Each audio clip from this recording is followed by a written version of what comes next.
Iš tikrųjų, iš jūsų dviejų man visgi labiau patiko Justas. Pasakysiu kodėl. Kamilė, tu labai super šokis, iš tikrųjų būdavo labai super šokas, labai techniškai, labai stiprus. Tik tai Kamilė tokia, žinai, atrodo truputėlį statiška, atėjai, dirba, graži mergaitė, kuri bijo nusišypsoti, kuri bijo save pareikšti, nes taip liepia vadovė. Iš tikrųjų, aš sportinėse šokiuose dar vieną dalyką nesuprantu, kada vaikinas atsistoja, kada mergina yra šalia, bet jis stoja per gerą metrą ir visiems laiko rankas taip.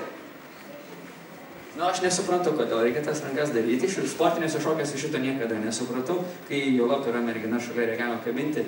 Vieną dalyką, kurį, kada pamačiau jūsų numerį, kai jūs išėjote, aš pagalvojau, jeigu jūs aprengti kedukais, džinsiukais, visom kelnytėm, tai yra kitokia suknelė visiškai, galbūt jūs tada galėtumėte labiau atsipalaiduoti ir būtumėte tie tikrieji vaikai, nes kai žiūri sportinius šokius, juos ir pavadina galbūt dėl to, kad tai yra didžiulis sportas, reikia labai daug dirbti tikrai.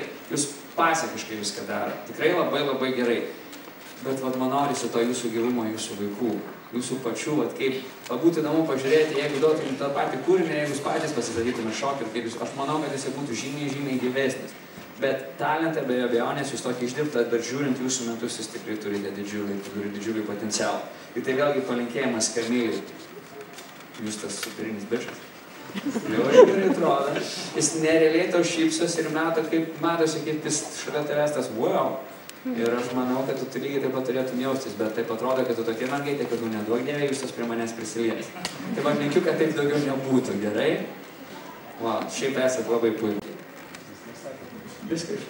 Na, aš gal norėčiau truputėlį paantrinti Dainį, nes vaikams reikia būti tikrai vaikiškiams ir jiems nuo to tai tik lengviau.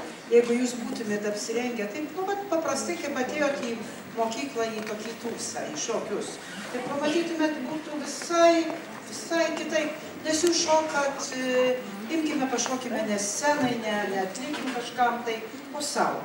Tai vat to savo jums linkiu ir ateityje, o šiaip jūs esat puikūs šokėjai, tikrai, nuostabu.